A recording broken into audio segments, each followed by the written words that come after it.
pledge allegiance to the flag of the United States of America and to the republic for which it stands, one nation, under God, indivisible, with liberty and justice for all.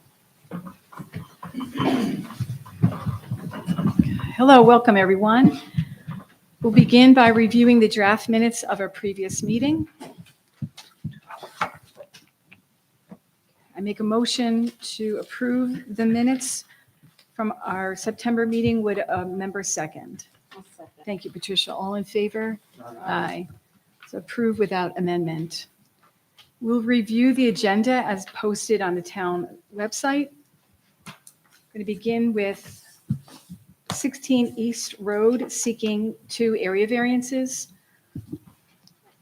followed by Hoosick Road sign variance. We have 3 new business applications to consider tonight. The first is 538 McChesney Ave Extension, area variance, followed by 318 Plank Road, area variance. Lastly, 103 Krieger Lane, also an area variance. And AJ Signs Company asked to be on the agenda for next month.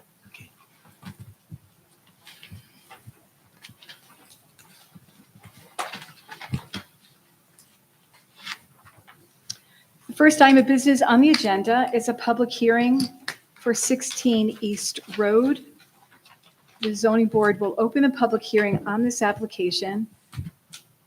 I'll ask the applicant's representative to come forward and just give a brief overview of the project. Have there been any changes since we last met in September?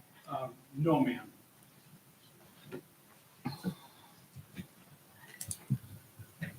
The application, everything is as proposed initially. Nothing has changed. The deck and pergola are not attached. The setback, I believe you have the plot plan maybe before you, the one I was looking at. I guess years ago, part of that bank had caved in, so then the state came in and took part of that.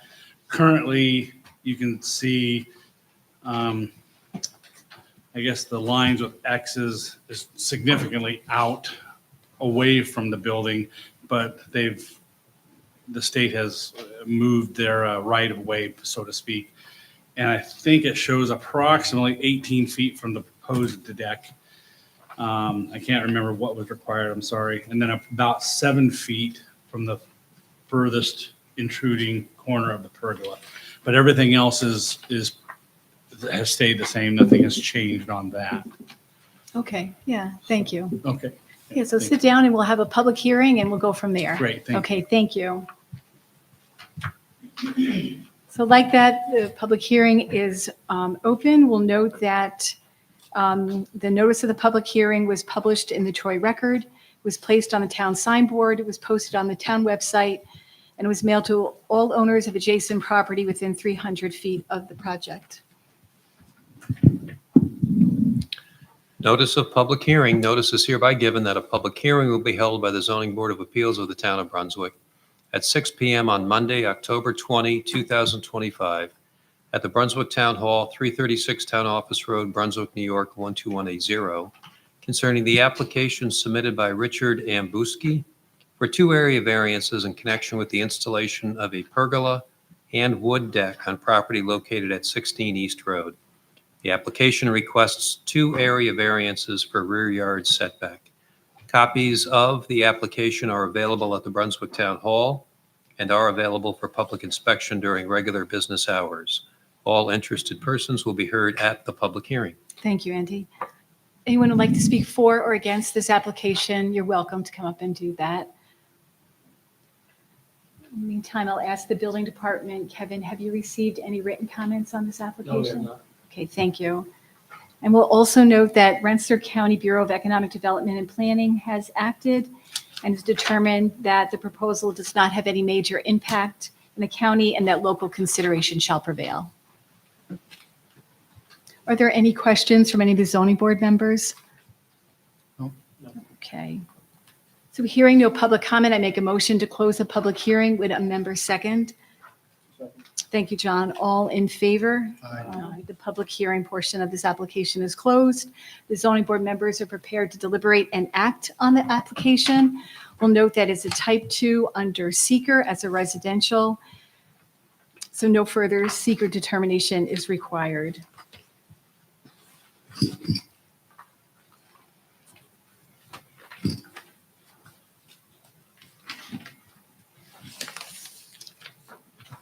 The zoning board members are asked to explain how no undesirable change will be produced in the character of the neighborhood, nor detriment to the neighboring properties created by granting the area variances.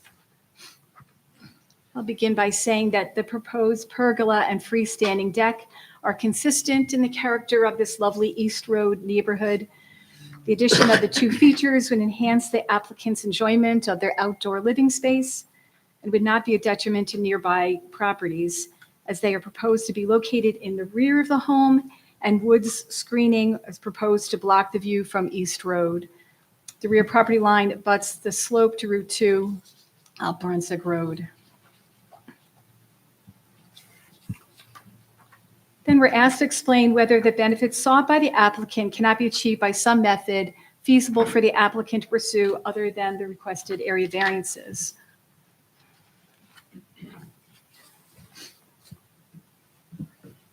Really know the location on the property because of the collapse of the property and the change of the state's right of way. It's the only location where they can put that. Yeah, thank you, John. I agree with that. And the board's asked to explain whether the requested area variances are substantial. We'll note that the property is located in an R40 zoning district on a 0.8 acre lot. We're seeking 2 rear setbacks. The freestanding deck requires 25 feet. What's being proposed is 18 with a relief of 7 feet. And the pergola, what is required is 25 feet again. What's being proposed is 7 with a relief of 18 feet.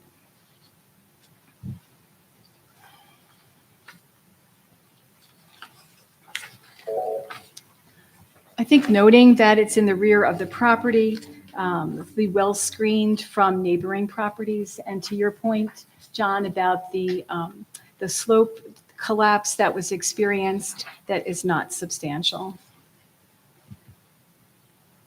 And the zoning board members are asked to explain how the proposed area variances will not have adverse effects on the physical or environmental conditions in the neighborhood or district. The pergola has no roof, it's not going to change any impervious area on the property.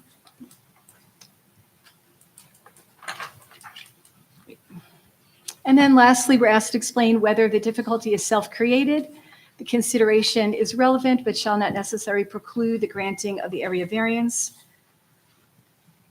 You can kind of say that the desire to build is self-created, and that's fine, but that the slope failure that they experienced makes it not self-created.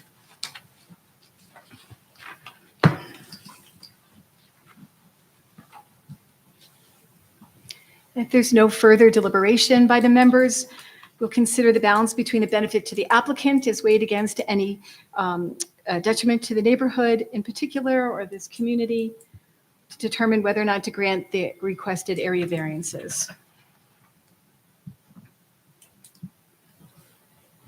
I'll make a motion to that vote. Thank you, John. Would a member second? Second. Thank you, Daryl. All in favor? Aye. Thank you. So your variances have been granted.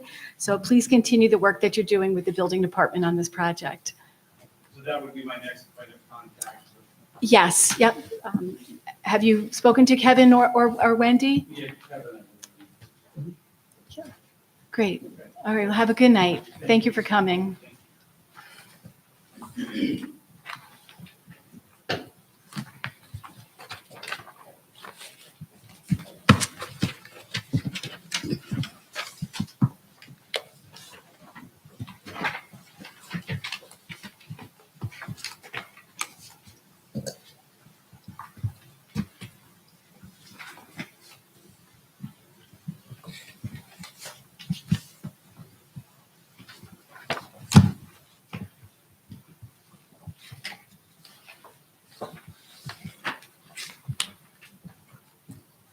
Okay, next up, we have sign variances for location at 727 through 737 Hoosick Road and Mohawk Avenue. It's being proposed by Bowler. Hello and welcome. We're glad you're here tonight. All right, thank you very much. You're welcome. So the last time that you were here was the first time that these signs were proposed.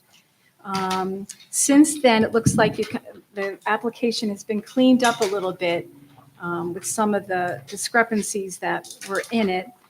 And the zoning board members requested some additional information, and I believe that's been provided to the board tonight.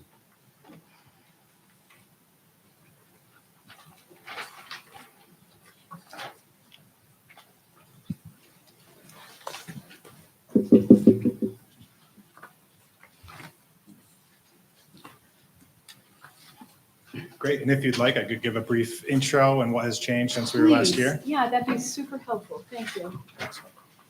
Good evening, Tim Freitag with Bowler Engineering. Good to see everybody again. As Chair mentioned, we were here last month in support of our September 15th area variance application for signage on the site.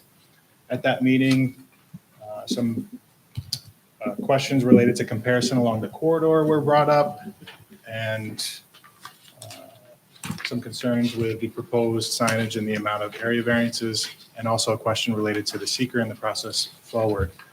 I'd like to just introduce a subsequent submission that was provided to the board tonight of what has changed, and then just make sure everybody fully understands what's proposed. Sometimes there's information overload with signage, so I just want to walk through each sign to give you an update of what is proposed, and then maybe Kevin, I'll turn it over to you to do a quick comparison of what you guys found along the corridor, and then turn it over to the board from there. Thank you. So our October 20th submission included an updated sign table chart in the front. Hopefully provides easier following of what is actually proposed. A substantial update to this is the reduction of the size of the freestanding sign. Previously, 240 square feet was proposed, 120 square feet each side. That has been reduced by a third, down to 80 square feet per side. And that was a result of doing that comparison along the corridor of what size is consistent with other freestanding signs along the corridor. And hopefully Kevin's findings are consistent with our findings of what that size should be. In that packet, I included a sign cut sheet of what that sign looks like at the end of that packet.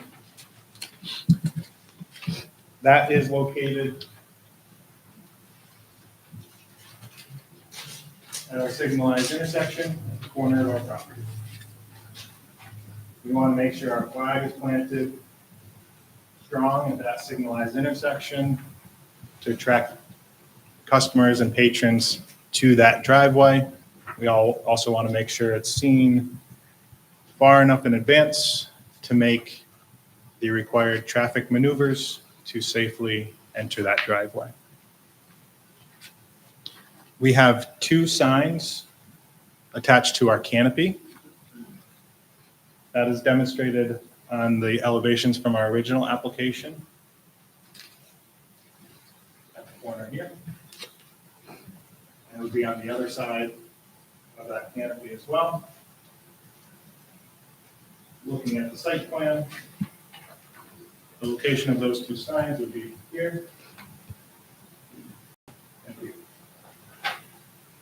The idea is to make it more visible from traveling customers on the corridor of Hoosick, being able to identify where the building and the fuel canopy is on our site. It was also mentioned at our meeting last month, it's important for those canopies to have branding on them so you also know where the fuel is coming from. Oftentimes you have one branded market and a different branded fuel component. You might see a mini mart with a Sunoco, etc. Here, it's important for Quick Check to identify their fuel is Quick Check. Their convenience store is Quick Check. We do have wall signage.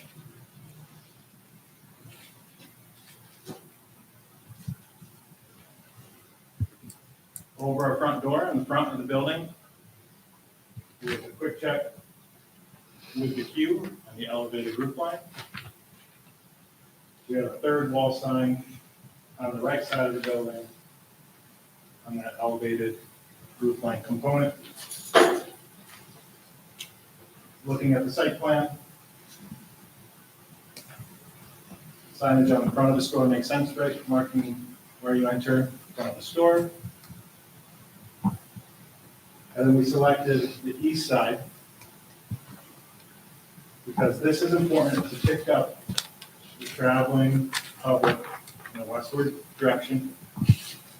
There's going to be some obstructions as we approach this intersection. The driveway is on the east side of the site. So we want to make sure we're tracking patrons over here and not right here. If you pass the signalized intersection and then see the facility, you're more inclined to use Mohawk Avenue for your entrance, which we want to reduce as much traffic flow on Mohawk Avenue as we can.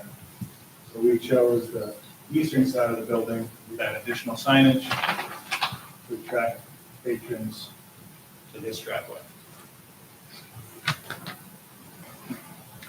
There was also some discussion about a second freestanding sign. We didn't apply for a variance for a second freestanding sign. It was identified by the building department that it is a freestanding sign, so we are no longer proposing that. There was a directional sign on Mohawk.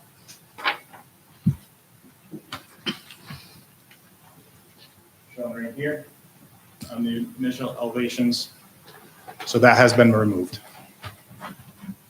There was also some concerns from the neighbors on Mohawk Avenue for that additional signage and promoting the use of that driveway.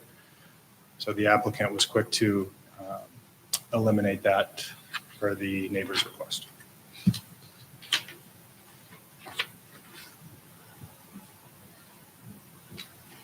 Those are the proposed signs.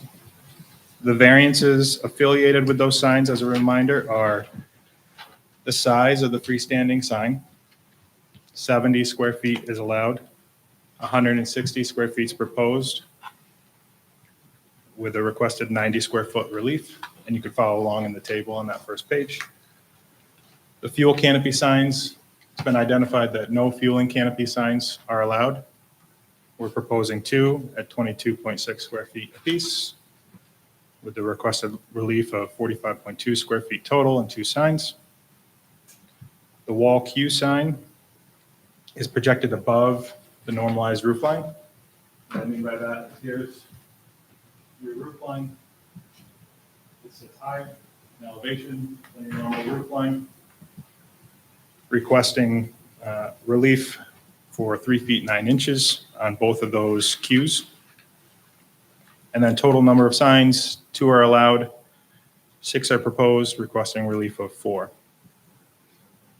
And lastly, total site signage area, we're permitted 300 square feet.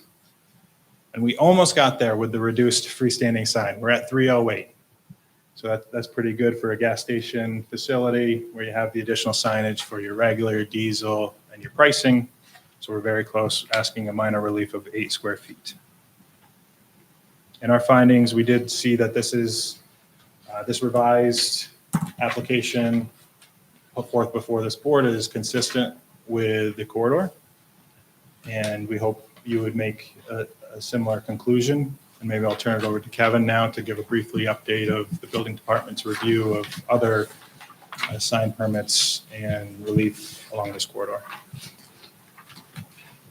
Yeah, so Wendy and I did some research at the request of the board, and looked at 5 different properties. One is the KFC at 658 Wizard Road.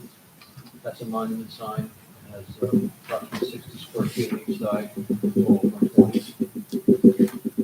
We looked at Aldi's well. Aldi's is a pylon sign that has Planet Fitness, Wendy's, and Aroma Joe, so that has basically four separate advertisements on it. That's 75 square feet per side, for a total of 150. And then Brunswick Square, again, that's a monument sign that has many vendors on it. That's at 740 Music Road. That's 135 square feet each side, a total of 270. Taco Bell is again a monument sign. That's a single advertisement, 718 Music Road, 35 square feet each side, total of 70. And then Cumberland Farms, which is probably more close to comparison, the Quick Check at 630 Music Road.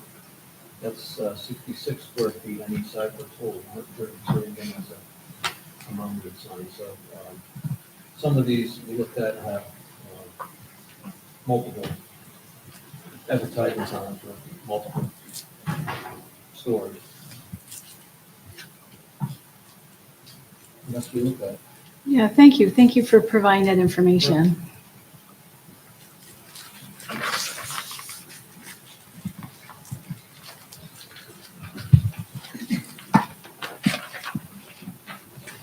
I have a question about the signs that you've described to us. Which of them would have the lighting?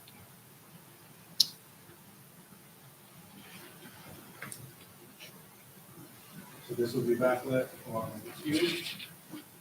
And then over your canopies, those would have backlighting as well.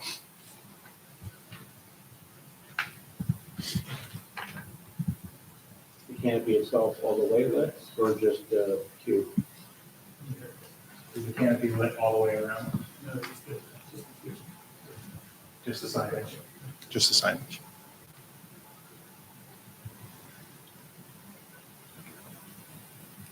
And with me tonight is Stuart Kimmel from Quick Check. Welcome. So it's the Quick Check on the front of the store, over the field canopies and where else? Two cubes.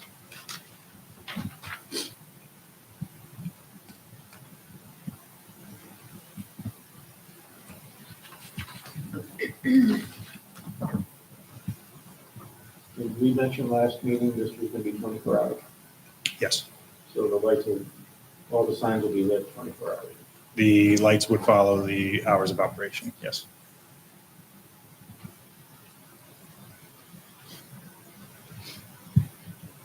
And So the That would, letter, I should say that's also some of the supporting reasons why we chose the east side versus the west side facing Mohawk and the neighborhoods.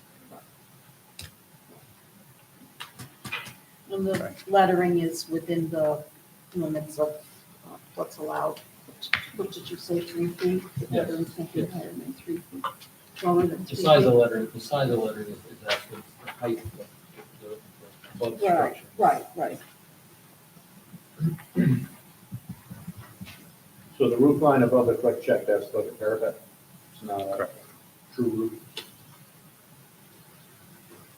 And it's a little elevated over your entrance, there's some variation in roof line. And then the Quick Check enter sign that you removed that was on the Mohawk Avenue side, there's not gonna be another one by the gas canopy anywhere where they come in. So when they first come in, there's gonna be one over there. Is there gonna be a do not enter sign to leave the gas canopy area? We do not have a sign here. Okay, so they won't cut through, taking a quick left if there's no finger.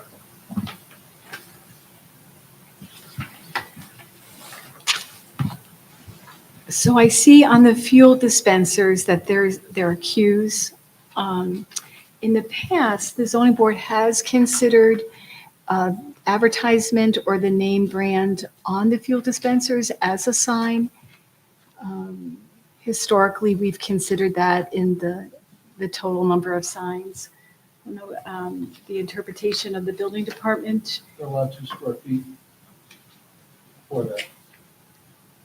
on the fuel dispensers allowed 2 square. Okay, thank you.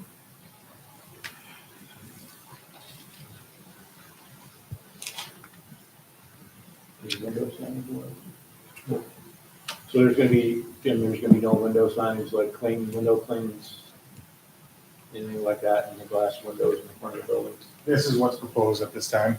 If there was additional signage, I would defer to the building department for that enforcement or flagging additional variances in the future.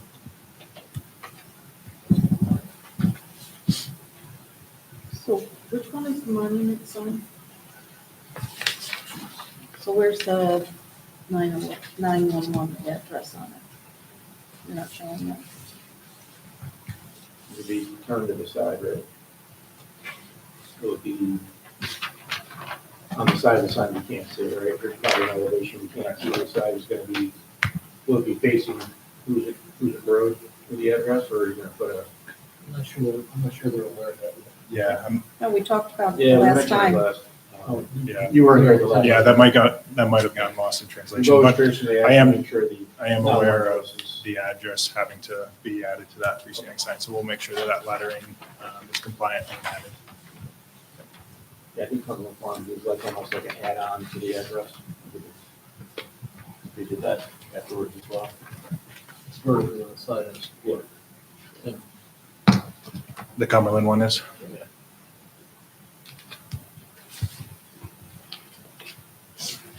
I mean, I'm glad you lowered it, because I'll be honest with you, the other one was humongous. It was, to me, the biggest sign, I think, anywhere else in the town. And the building department did a great job, but as far as a single customer, or at least a single, commercial customer having a sign that size, it was way out of place. So I'm glad to see that we did pick this up. So.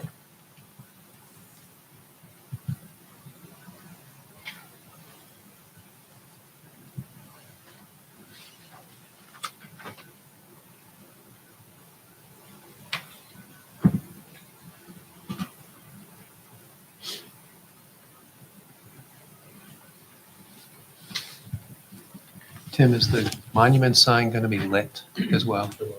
Yeah. So just be aware of the monument sign in addition to the other signs. Talk about being lit.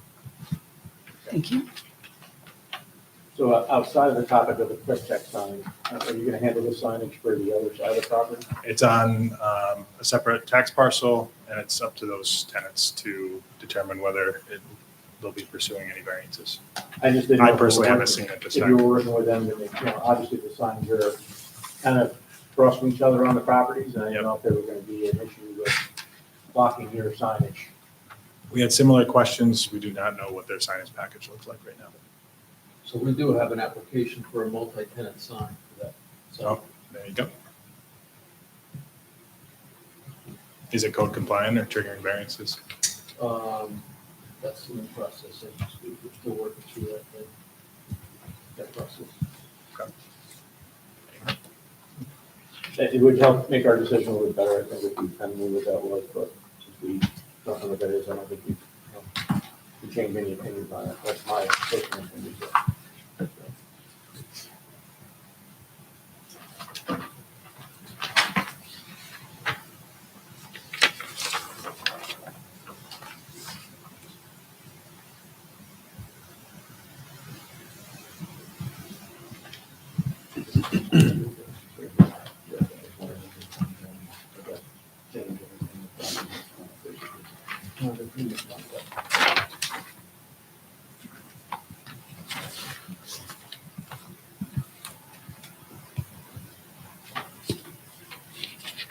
So what would be another feasible alternative to the area, the sign variances that you're requesting?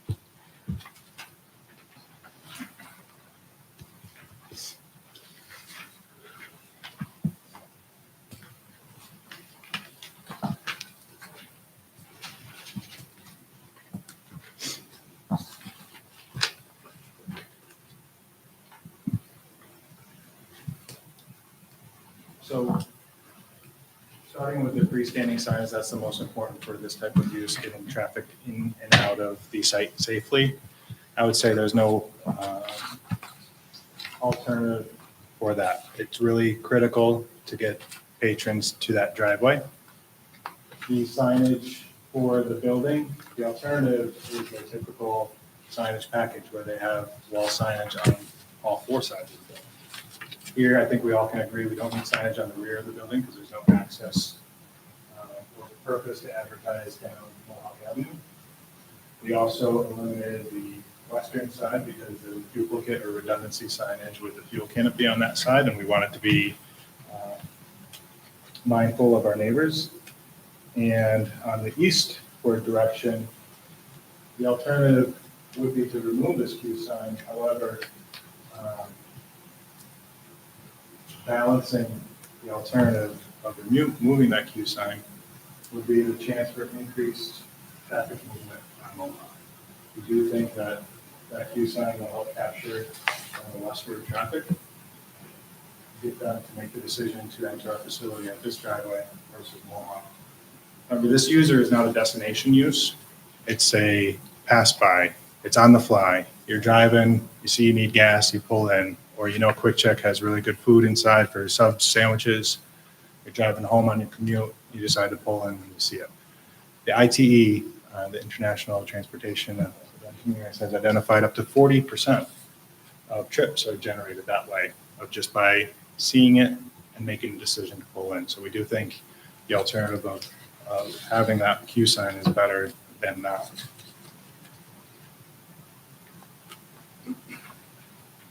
And then branding comes into the other alternatives of signage. If you reduce the signage to where it's not visible, you lose that brand. If it's not consistent with branding across multiple locations, you use the identification going across regions to an individual location. And if you make the signage smaller or too small, which could be another alternative, reducing the size of the signage, you make it too small and it's more difficult to view when you're driving a vehicle on Hoosick at a decent speed. You want it big enough, clear, you can quickly see it and not have to study and question what you're seeing. So you can make those immediate reactions within seconds of whether you're turning into the site or not. So there is a balance of size, there's a balance of location, and how many signs, and we feel we have reduced the proposed signage to the extent practical. So in the fuel canopies, will it say you're proposing Quick Check and the Q? So back to the branding of Quick Check won't let you pick one or the other. They have to stay the same. However, like on the front of the building,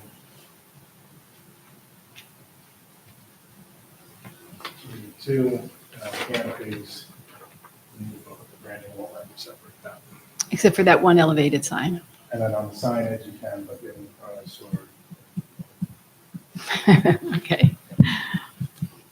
just because that's the green backdrop is part of that branding. So you're saying on the front of the store, you have to have the part of the branding is the Quick Check and the Q?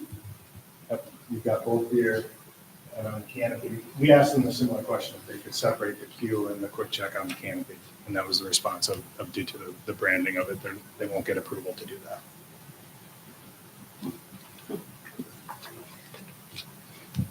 Okay. That's what we have to approve. Right.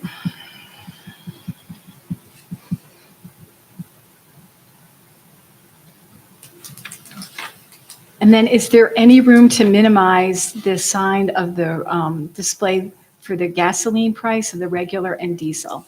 I see that they're 2 feet 6 inches and 3/4.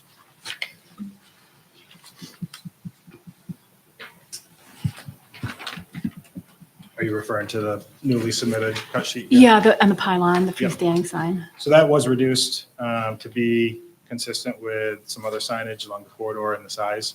And that is smaller than what they had originally wanted or proposed here. So they feel this reduction is still acceptable. Okay.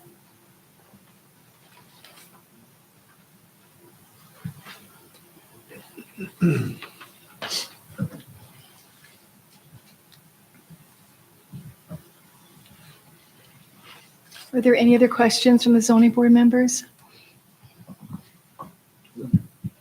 We're asked to determine whether or not this application is complete for the purpose of holding a public hearing, and that would be at our November meeting. date? The date would be the 17th.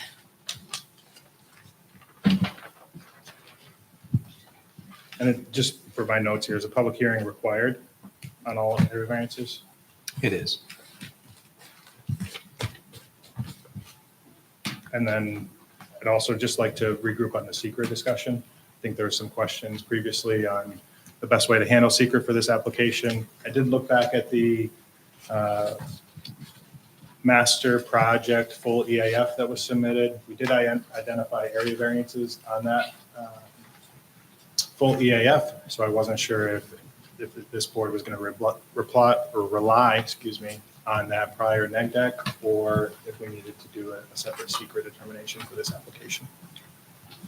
Well, I'd advise the board, my recollection without looking at it, Tim, was the area variances dealt with the setbacks. And the issue of the sign package was specifically deferred because it hadn't been prepared as of that date. So in my opinion, the board will need to make a secret determination on the sign variance requests. So with that, this packet did include a short EAF. I could walk the board through that application right now, just to make sure there was no questions or comments. Certainly, of course, thank you.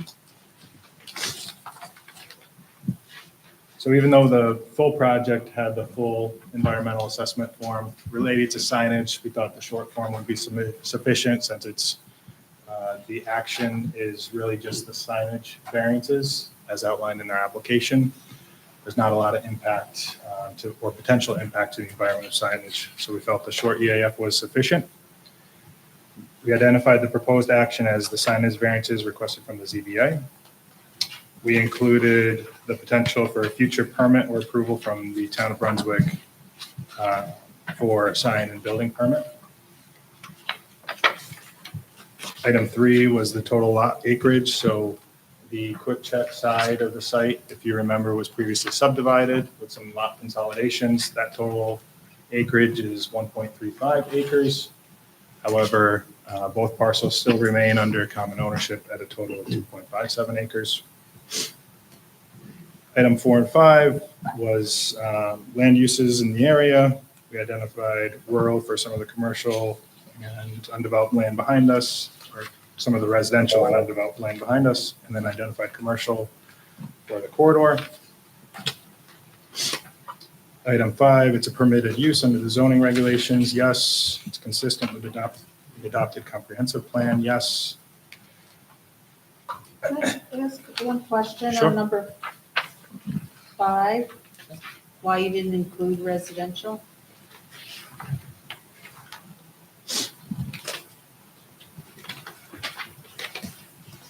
Would make sense to check that box. That's why we're going through this. Yes. The property behind us, directly abutting us, is residential.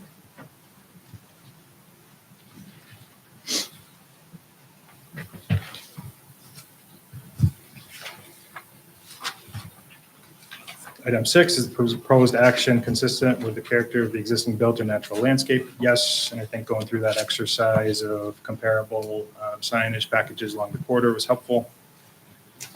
We are not in a critical environmental area.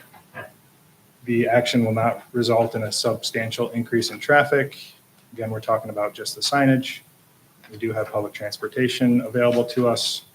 Item 9, we will meet or exceed energy code. Item 10, we are connecting to existing public water sewer for the building. However, that could also be not applicable. So we're talking about just signage here. That was item 10 and 11. Item 12, no archaeological sensitive area or significant historic places identified. 13, are there any wetlands or other water bodies regulated by the federal, state, or local agencies? When you look in the mapping, there is a state regulated pond up back of the hill over in this area. So we identified on here to be consistent with the full EAF that was submitted as part of the overall project. There is no disturbance or impact proposed to that water body. Identify the typical habitat types that occur on or likely found in the project site. We put suburban. Does the action contain any Endangered or threatened species, no. We're not within the 100-year floodplain. We will not create stormwater discharge. Again, we're talking about the signage and the proposed action here. 18, will it result in the impoundment of water or other liquids?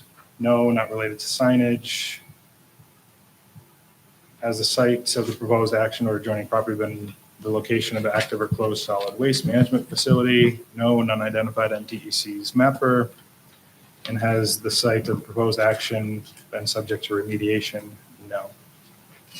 So I will reiterate for the record, item 4, we did check residential to amend this shortly. Any other questions or comments on that? So the board will take your opinion on, in regards to this.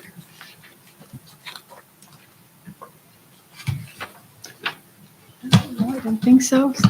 Right, okay. So we'll see you on November 17th at 6 o'clock.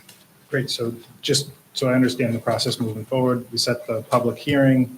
That night, we'll give a brief overview of the project, listen to any public comments. We'll respond to any public comments. And if there are none, will this board be in a place to potentially render a decision that evening? It's going to depend on the quality of the public comments, I would imagine, and how in-depth the responses would have to be. Correct. And if there's public comments, the board generally wants time to consider that and have the applicant respond to them. Based on the review of the materials submitted today, the board may have some additional questions or comments, even post-public hearing, that they'll want to work with the applicant on. Is it a possibility they could act? Sure. But if things arise between now and then in terms of the zoning board review of the materials, or if there's public comments received, it could take longer. And we'll note again that the law does require a decision within 62 days of the close of the public hearing. So there's the potential for another meeting or two. We'll have to see how the proceedings go. Fair enough. Is there anything else that this board would find helpful while we have some time ahead of that public hearing? And I'm just asking because time is of the essence. If anybody has driven by the site recently, it is under construction. So they just want to be able to put those foundations into the ground this year. But I understand that doesn't change the path forward with this board. That's just why I'm asking, so we can relay the information. No, the other two buildings are up. Yes. I guess my only comment would be to say that you're within 3%. So if there's any chance of coming in a little bit, smaller, and even that, might help a little bit. On the overall size? Yeah, I mean, you're very close to it. I mean, it's less than 3% over what the allowed is total. So.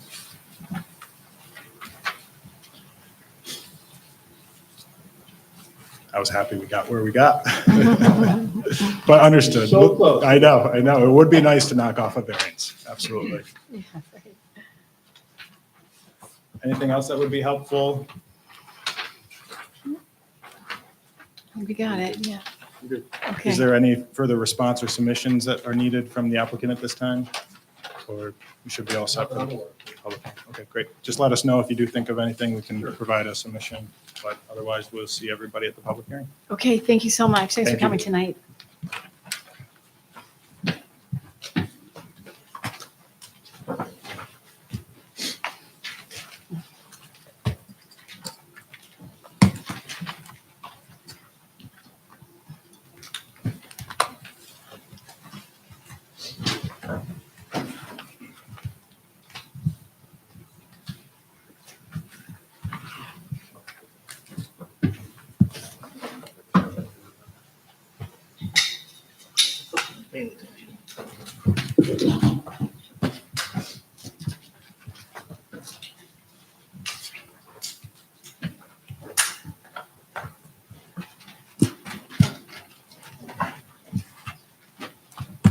Okay, next up is our first item of new business. This is 538 McChesney Ave Extension. I'll just ask the applicants to come forward to the podium and kindly give a brief overview of the project. Well, I am the applicant. Hi, it's nice for to meet you. Hi, I'm Bob Gould. It's for my wife and myself. We're looking to build a garage of a size, 28 by 47. And we're looking for a slight variance. Okay. Okay, so that number is a different number than I Oh, had. is it 46? So in the application, I have 30 by 48 Yeah. detached, is that correct? Yeah, Is that- we amended it honestly yesterday because we wanted to make sure that we were close enough to closer to the square footage of our living space in our home. So yesterday, when we met with the company that's going to provide us with a garage, we kind of made a gut decision. Okay, we don't need that much space. It's for a couple of cars and a place for me to hide Okay. sometimes. So can you I understand, could you kindly repeat the size of the? Yeah, proposed so the building? interior space is going to be 28 by 46, and I said 28 by 47 because that encompasses the overhang. Okay, But the variance is for that 28 by 46 because that should be the concrete pad. Wendy's been great answering all of my emails. she is, we have a wonderful Many- building department. many.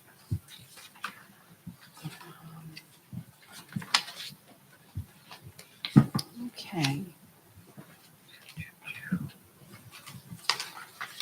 There's page receiving application. Right, so in the application, it looks like we're missing page 2. So that is where the abutters are identified, and also the question of whether or not this property has ever requested another variance. Okay, Don't I know think I have all the if you original have stuff that. in front of me. Do you have a Is list of the that- abutters?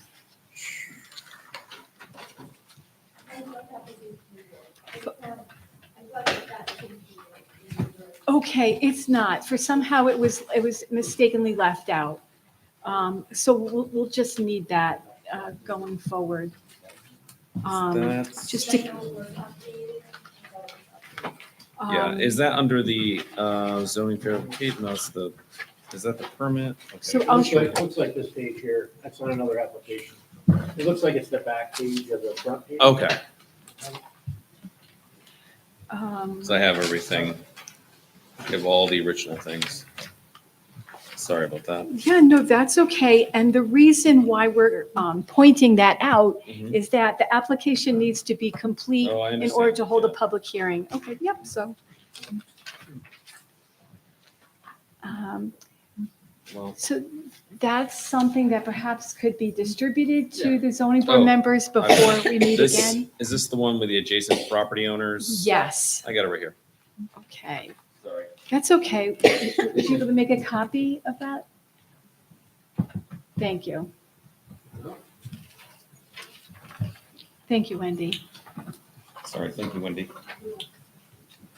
Um, Would you happen to know the zoning district? That is R15, I believe. Got that here as well. R15, Yeah, okay. As I'm just throwing everything. It's Yeah, right- that's it's good. right But here, we'll sorry. we'll note that. Yes.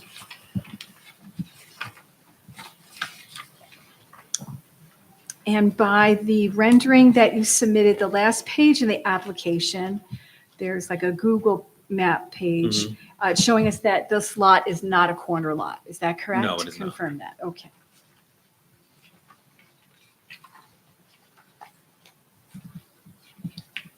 So, I'm sorry. Pardon me? What's the picture? The last page? Do you have this? All right, I saw it. I think it's sit on the thing, so I attached it to a different. There you go, okay. Right. So you're seeking a left-sided setback, is that correct? Yes, Okay, which is required 15 feet and you're proposing 10. yes. Okay. So in the application that you filled out and from the public hearing that happened earlier today, the board needs to consider if there are any other feasible alternatives. Like, why are you Yes. asking for this? Is there anything else you can do so you don't have to ask for this variance? It's logistically the only place that we can put a garage is on that side of the house. The other side of the house is heavily wooded, but the rear of the house is Well, this also just easy access to our current driveway. The rear of the house is where our well is positioned, and the front of the house is where our septic is. Okay, thank you.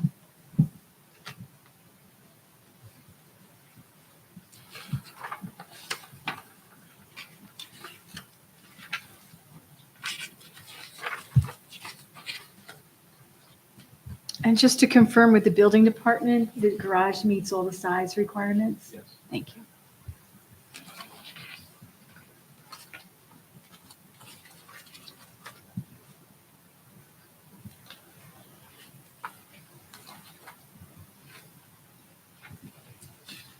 All right, so I guess we'll just wait on that extra No page. problem. And then I think we can deem this application complete for holding a public hearing, Okay. which, were you here at the beginning? That's what we did? Yes. Yes. Yep. So it will be at our November meeting. The zoning board meets every third Monday, so that's November 17th. Okay. And the bowler sign application is at 6 o'clock, so we'll put you at 6:15. Okay. All right. Excellent. I have a Yeah. question. Yes. Sorry. So is the address 536 or 538? It's 538. 536, I don't know why that was, I believe that was just the original address when we put the home in. The home was built back in 2010. It's it's a feral home. Did I see 536 on? Yeah, yeah, and that's, Oh, okay. I asked that to Winnie when I got it too, because she had sent that to me. But I believe that was the working address before they renumbered the street to include our home. When I put in 538, that the house on the curve, the old Rico's. Oh, okay, yeah. So I just want to make sure. Yeah, That's why yeah, I it's still correct, we're going occasionally- down the road, we don't yeah. wanna have any issues. I still occasionally get Rico's mail, so Rico and I know each other. I got to drop off his mail sometimes, so. And then while we're waiting, do you give permission to the zoning board members to come out and visit the site? Sure, Thank you very much. sure. And you can be contacted with the last four, Yeah, thank you so much. 7827? Yes, yep, Okay. that's my number, yeah. Okay. Thank you. That's all right. Yeah. No problem. Yeah, Thank you for that's making the copies, Also Wendy. could be on me, Wendy. Thank sorry. you. Okay. Do you have any questions for No, us? no, I was going to ask if you have any more questions for me. All right, so I think we're all set then. We'll see you on November 17th at 6:15. Excellent, all right, thank All right, you. have a good night. Yep, Take care. Thank you.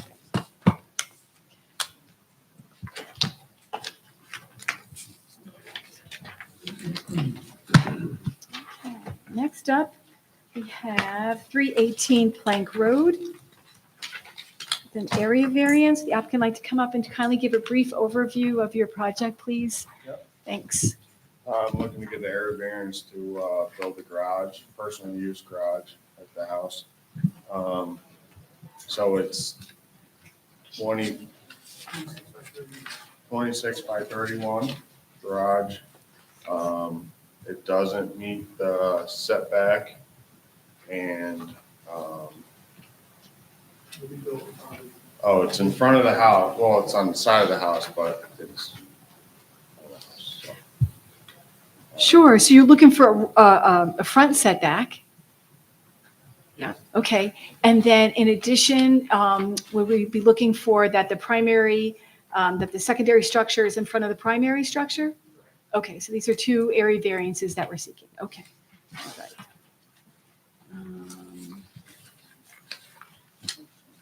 Hi, how are you? Good. Yeah. My name is Jacob Keesby. I'm the land surveyor for the project. Okay, Jacob. Well, that was a very good survey, by the way. Thank you. I like the way that you put your setbacks onto the drawing.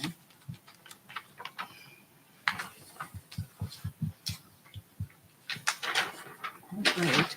So Andy, a question for you. Because the application does not include the second area variance, which is the secondary structure being in front of a primary structure, would this need to be reworded, or the information that we gathered tonight, would that suffice for what's needed?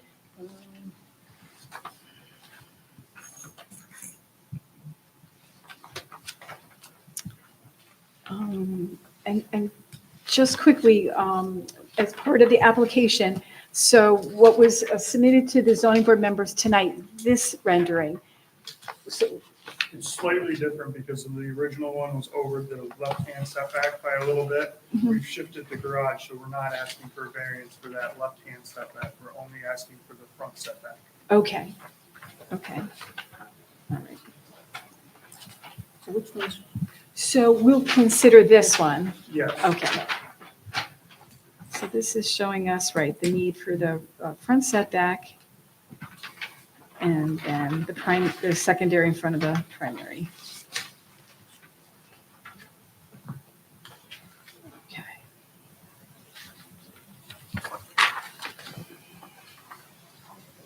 So Ann, to answer your question, it looks like the application itself only addresses the front yard setback. The cover letter from the building department identifies both. Okay, Clearly, the location of the proposed garage is shown on the site plan. So the board's aware that it's in closer to the front lot line, the fronting street than the primary structure. The application will need to be amended to address that. Okay. All right. I didn't see an area exactly where to describe that in writing or. You because should everything's- note that on the application that, obviously it's seeking the front yard setback and also that the accessory structure will be located in closer to the fronting road than the primary structure. Really, the balance, the answers are consistent then. It's really looking at the same thing, Right. but the Brunswick Code does require both variances. I have to submit revised maps anyway, so I'll drop the revised application out when I do that as well. okay. And you submitted an EAF. I did submit an EAF. Just note that that's in the description too, on the brief description of the proposed action. Make sure that's in there too. I'll amend that as well. Okay. Seems like the board's aware of both variances and that corrected applications will be submitted shortly. Okay. Yeah, so thank you for submitting the picture of the garage. And I'll just confirm with the building department, it does meet the size requirements, the height. Yeah. and size. Okay, thank you.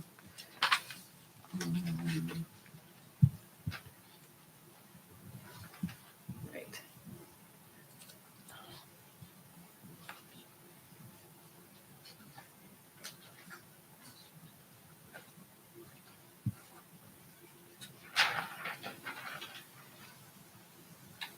So in the revised application, will there be a change in the requested setback from the front? So right now, Right now, we're requesting- proposing 25 feet? There won't be a change in that. Okay, that'll stay the same. That'll stay the same. Okay, thank you. The revised application will simply address the other issue. Okay.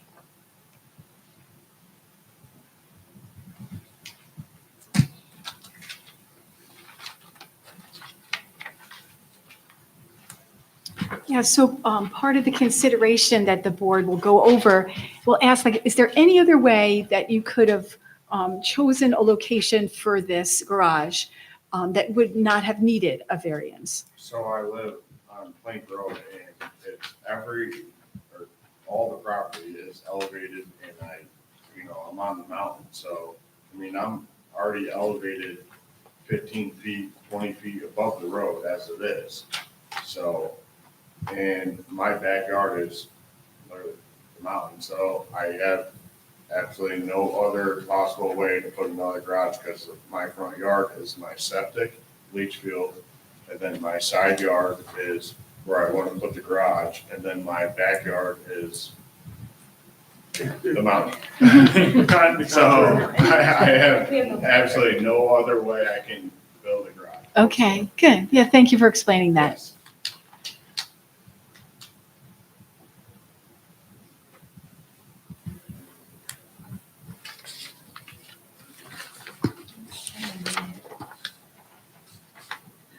All right, so other than receiving the updated application, there are no other questions by the zoning board members. I would deem this application be complete for the purpose of holding a public hearing, which will be in November 17th, and that'll be at 6:30.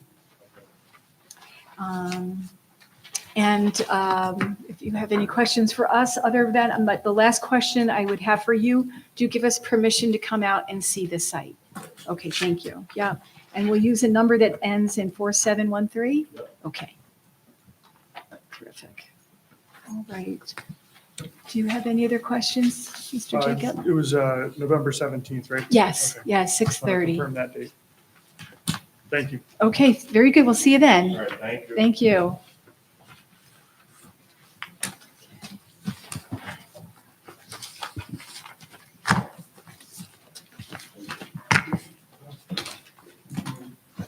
Thank you. Okay, good night. Good night. Okay, lastly, we have 103 Krieger Lane. Hi, welcome. Thank you for hanging around this late. You can kind of give us a brief overview of your project? Building a new home on Krieger Lane, building a pole barn next to it, looking for a square footage variance because there was a bit of a mess up with the architect. He didn't check the town laws and the building was built. It's already existing, Oh, okay, so this building is standing? it's standing. It's Okay, been put on hold, but it's standing. okay, right. So it's put on hold and sense that it needs to be trimmed out, or the It's finishes, or? 6 foot, well, what needs to be finished is siding and doors. Okay. Mhm. Right. Has the house been constructed? Yes. Okay, so the house is there. Yeah.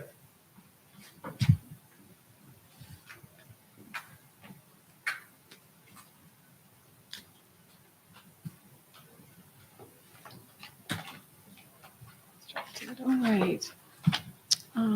What zoning district is this? I don't know. What is it? R40. R40, okay, yeah.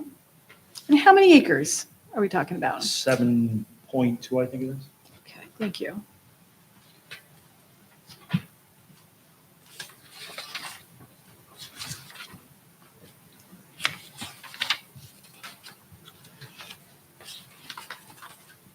Okay, so now I understand why the question number 2 wasn't answered. Explain why there can't be another feasible option. Oh, picking it up and moving it or doing something like that, I Well, don't it's know. the square footage that doesn't. Oh, okay, It's yes. supposed to be 1,500 and Got it. 1,600. Yes, right, Yeah. right, chopping in half. We didn't Right. find that out until it was a little too late. Mhm. Kevin and I have been dealing with this architect for quite a few months. Okay.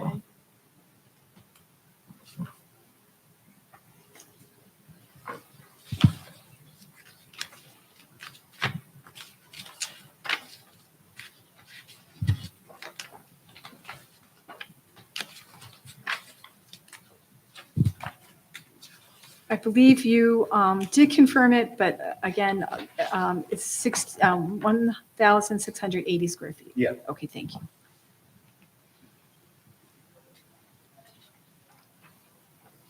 Okay. Meets all the setbacks by a matter of feet. Okay. Only affects, if it affects anybody, is there's one neighbor that looks at it, which hopefully he's going to be here for the public hearing. You'll be invited, sure. And we would, it's the building is parallel with the lot, so when you go down the road, you can't really tell the difference. If you were to cut the 6 foot 5 inches off the building, it would still, other than being symmetrical. All right. Right, so that's what this application is missing. I'm not sure if it's important, it can, concerning the circumstances, but there's no plot plan. There's no survey. Yeah, there is, Oh, yeah, there okay. was a bunch of, I do have. Oh, okay. Thank you. I don't have enough copies for all, man, but didn't I drop off 7 the other day? we only had 6. Sorry. I'll look at John's. Thank you. I'll look at John's.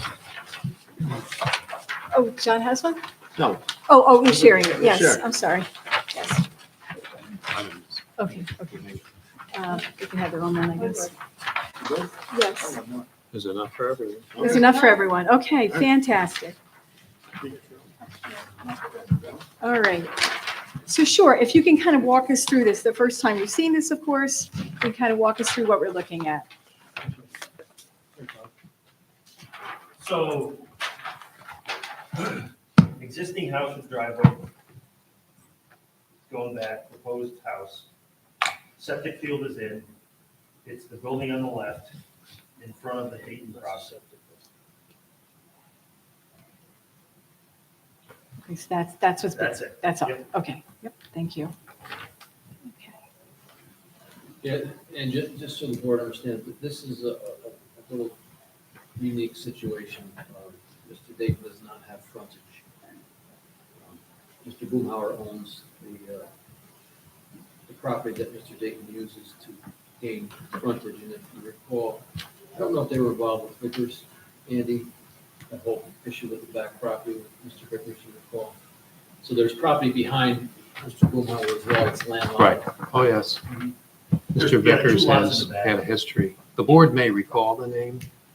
So Vickers, it's under Michael Vickers, that's a non-buildable lot. And then Mansfield in the back, that's also a non-buildable lot. They don't have access. They have access by a right of way on that I own. So that's why I say Dayton's the only one that's gonna be affected. And we actually been working with them. We actually moved the building so they wouldn't deter from the view of the mountain, the two mountains. Okay. And are you gonna enter off of their driveway? No, we're gonna enter, it's basically, it's just storage. Okay. There's gonna be no drive to it. We're gonna enter on the driveway, and then if we need to get there, we'll probably just drive across the lawn. So is this an older plan? Because it No. says proposed building and proposed drive, so is the house there? Yes, And it's where it says proposed building? yes.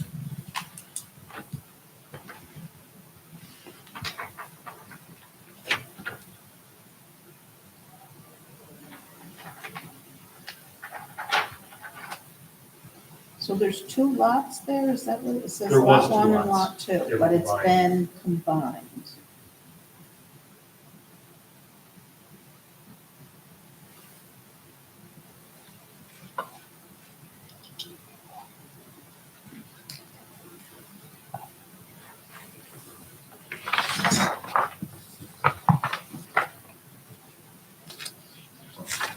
Any other questions by any of the members? No, okay. All right, so I would think that this is complete for the purpose of holding a public hearing, which we'll do when we meet again November 17th at 6:45. Okay. All right, and would you give us permission to come out and look at this? now? Absolutely. Okay, thank you so much. All right, All right, thank you. all right. Thank you, good night. Yeah. Are there any other new business items that the board would want to discuss? Otherwise, I would propose a meeting, a motion to adjourn tonight's meeting. Make a motion for it. Thanks, John. All, a second? I'll second. Thanks, Daryl. All in favor? Aye. Thank you very much. Good night.